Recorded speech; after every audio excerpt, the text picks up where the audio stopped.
Vamos continuar, irmãos, para a gente concluir aqui a ideia do inferno cristão, o inferno na visão cristã, tá? A gente falava do texto de Mateus. É importante dizermos uma verdade aqui, tá? A primeira ideia que eu quero que os irmãos entendam é sobre o acontecimento do texto, de Mateus 22, do 11 ao 13. Aqui está falando da grande ceia, tá? Que um determinado rei, ou melhor, não da grande ceia, mas um determinado rei convoca para uma festa os seus amigos, e no dia da festa ele manda os seus funcionários fazer a confirmação se eles vinham. E aí os irmãos conhecem a história. Um disse: não, eu comprei uma junta de boi, eu vou olhar, eu conheço meu filho vai casar, eu vou dar uma festa, eu vou viajar, vou esparecer com a minha família. Bom, não vieram ao banquete. O dono da festa diz o seguinte: olha, eu quero que vocês saiam pelos vales, pelas esquinas, enchei a minha casa, trazei tudo, coxos, aleijados, trazei tudo e enchei a casa, levai o convite para essas pessoas, porque muitos são chamados, poucos são os escolhidos. A gente usa esta mensagem, muitos são chamados, poucos são os escolhidos, para se referir a que Deus chama determinadas pessoas para determinadas obras e outros não, tá? Não é isso que o texto está dizendo, irmão, tá? Veja bem, tem pessoas trabalhando. Quem está entregando o convite? É a igreja. Os funcionários que estão entregando o convite ali simboliza a igreja. Então a igreja está trabalhando, todos. Segundo, o convite representa o evangelho. Quem negou? Quem não aceitou? Quem não quis? Os judeus. E aí, quem foi convidado? Fomos nós, os gentios, que entramos no plano da salvação. Então, quando Jesus diz, muitos são chamados, mas poucos são os escolhidos, não é que Deus faz essa ação, é o próprio escolhido que se exclui da escolha. Veja, que não foi o rei que convidou para a festa que excluiu aqueles que eles tinham convidado, foram eles que disseram que não vou, tá? Então, a Bíblia é importante a gente analisar o seu contexto. Então, tinha alguém trabalhando, tinha alguém entregando o convite era o evangelho. Na ideia ali, o dono da festa é Deus, e Deus não excluiu ninguém, foram as pessoas que foram convidadas que não quiseram vir, então foram elas que não se escolheram, tá? Essa é a primeira visão desse texto. A ideia de densas trevas aqui, novamente Jesus vai fazer uma menção, tá? Jesus vai buscar uma tipologia. Nos castelos da época, né? As pessoas que eram presas e jogadas no calabouço, não havia nenhuma flecha de luz nesses locais de aprisionamento. Por isso eles são chamados de densas trevas. Então Jesus faz uma associação, né? Amarrai-o e jogai-o nas densas trevas. Então, ou seja, tá? Jesus faz uma analogia futuro. Tá aqui na apostila, mas há uma discussão teológica até hoje, tá? De para onde hoje vão os mortos, tantos os que morrem em Jesus como os que morrem sem Jesus. Para onde eles vão? Isso é um mistério. A Bíblia não nos dá respaldo para afirmarmos que uns estão no paraíso e outros estão sendo atormentados. Eles vão para algum lugar, mas a Bíblia não nos mostra. A Bíblia não é clara nesse sentido, tá? Havia uma preocupação dessa na igreja de Tessalonicenses, né? Tá aqui, Tessalônica, na cidade de Tessalônica, a igreja de Tessalonicenses, capítulo 4, versículo 13 e 17. É a primeira carta de Tessalonicenses, tá bom? Os irmãos, a igreja lá estava preocupada, havia dois pensamentos. Os mortos então estão reinando com Cristo, os que morreram em Jesus. Estão reinando com Cristo e nós não. Então eles foram privilegiados, Essa era a discussão da igreja. Outros, peraí, então Jesus virá novamente. Ele vai vir para os vivos. E aqueles que morreram não alcançarão a salvação? Não serão resgatados?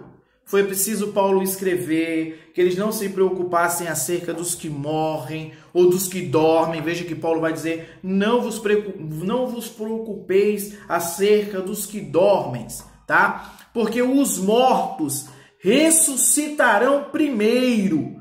Paulo quer dizer, eles não estão com Cristo.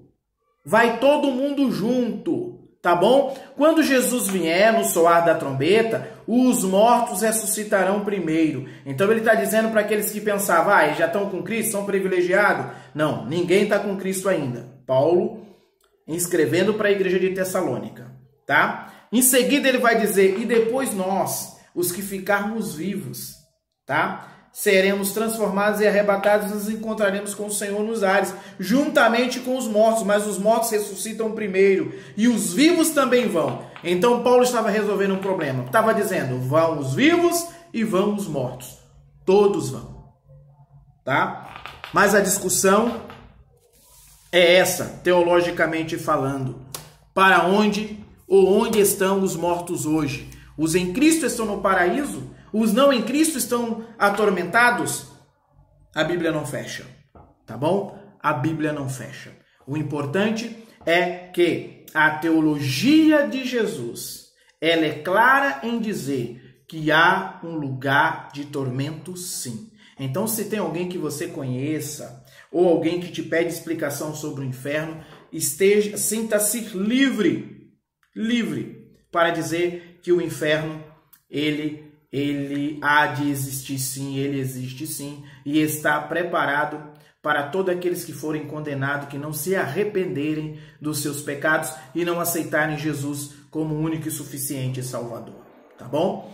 O importante dizer que quando Jesus faz essas menções, ele está sempre apontando para o futuro, ele não aponta para o hoje, ele aponta para o futuro, tá bom?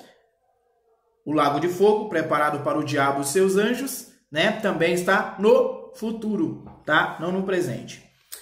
Uma outra ideia, para concluirmos a nossa aula, tá? É a existência de níveis de castigos, tá? Ou seja, nem todo mundo sofrerá a mesma punição, tá? Pastor, o que o senhor quer dizer com isso? Vamos para a Bíblia, tá? Há pessoas que sofrerão maiores castigos do que outras. Ou seja, serão atormentados em um teor maior, tá? No livro de Mateus, capítulos 8, versículos 6 e versículo 7, tá? Jesus está falando, ai daquele que fizer tropeçar um desses meus pequeninos, melhor fora que pendurasse no pescoço uma grande pedra de moinho e fosse afogado na profundeza do mar. Em algumas traduções, diz que melhor fora nunca ter nascido, tá? Ponto. E é importante pensarmos sobre isso. A ideia dessa palavra aqui, ai, tá? Ela não é uma interjeição ou um ai de dor solitário por quem está sofrendo, não. Essa ideia aqui é uma ideia de uma pesada condenação. Então, quando você lê Jesus dizer, ai de ti, Corazim, ai de ti, Tiro, tá? Ele está sugerindo, está afirmando que haverá uma pesada condenação. E ele está dizendo aqui, para quem faz uns desses pequeninos tropeçar? Está se referindo aos seus discípulos, tá? A alguém que faz tropeçar uns daqueles que servem ao Senhor, tá bom? A segunda passagem que nós vamos encontrar aqui, meus irmãos, está em Marcos, capítulo 12, versículo 38 e até o versículo 40, né? Que vai dizer assim, ó. Jesus está dizendo para a comunidade, a igreja ou o povo da época não andar nos ensinamentos dos escribas. Vamos lá para o texto aqui. Nós vamos aqui para Marcos, capítulo 12, versículo 38 em diante. Nos está nos dizendo assim, Marcos 12, tá? Nos diz assim, versículo 38. E ao ensinar dizia, acautelai-vos, tome cuidado, a ideia aqui é tome cuidado, se afaste dos escribas, que gostam de andar com vestes talares e das saudações nas praças, e das primeiras cadeiras na sinagoga, dos primeiros lugares nos banquetes, os quais devoram as casas das viúvas, e para justificar fazem longas orações. Estes sofrerão juízo muito severo. Veja bem, estes sofrerão juízo muito severo. Quem eram os escribas?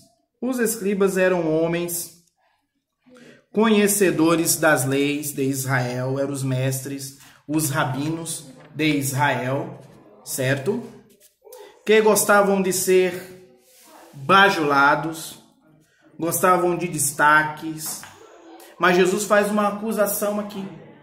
Jesus diz que esses homens, eles usavam de má fé, eles iludiam as pessoas de boa fé, no caso aqui, as viúvas.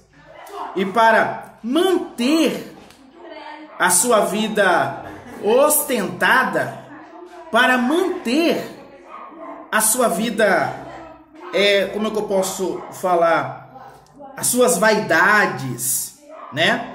Eles faziam com que as viúvas sustentassem as suas vidas, as suas vaidades, tá? Levando elas à miséria. Comia tudo o pouco que elas tinham e levavam elas à miséria. E Jesus está dizendo aqui, maior castigo terá vós, né?